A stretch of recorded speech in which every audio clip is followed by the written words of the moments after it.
جو ہسٹری کی چیزیں جو قرآن میں ذکر ہے، قرآن شریف میں، کیا وہ بار بار اپنے آپ کو ریپیٹ کرتے رہیں گے؟ قرآن کریم میں جن تاریخی واقعات کا ذکر ہے وہ اپنے موقع اور محل کے مطابق ریپیٹ ہو سکتے ہیں، چنانچہ بہت سے ایسے واقعات ہیں جن کا حضرت مسیح علیہ السلام کے زمانے سے تعلق ہے، وہ ملتے جلتے حالات ہیں تو وہاں پھر ریپیٹ ہوتے ہیں۔ آئندہ کب ہوگا اور کس طرح ہوگا ہم نہیں جانتے۔ تو جنت کے متعلق باتیں ہو رہی تھیں جنت میں جانے کا، تو ایک میں واقعہ سنا دیتا ہوں۔ ایک پادری تھا، بڑا ہی بدخلق اور منحوس۔ اس کے مطابق لوگوں کا خیال تھا کہ یہ کبھی جنت میں نہیں جائے گا۔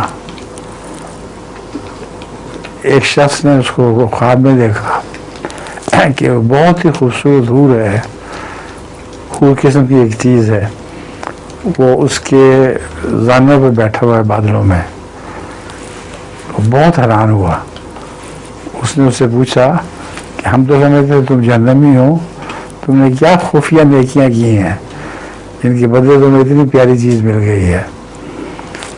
تو اس کے جواب دینے سے پہلے اس عورت نے جواب دیا کہ میں اس کا انعام نہیں ہوں، یہ میری سزا ہے۔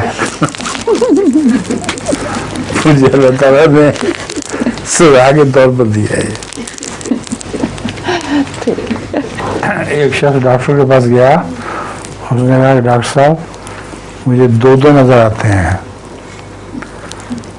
تو کیا علاج کروں؟ انہوں نے کہا تم کرسی پہ تو بیٹھو پھر بات کرو۔ تو کہتا ہے کس کرسی پہ بیٹھوں؟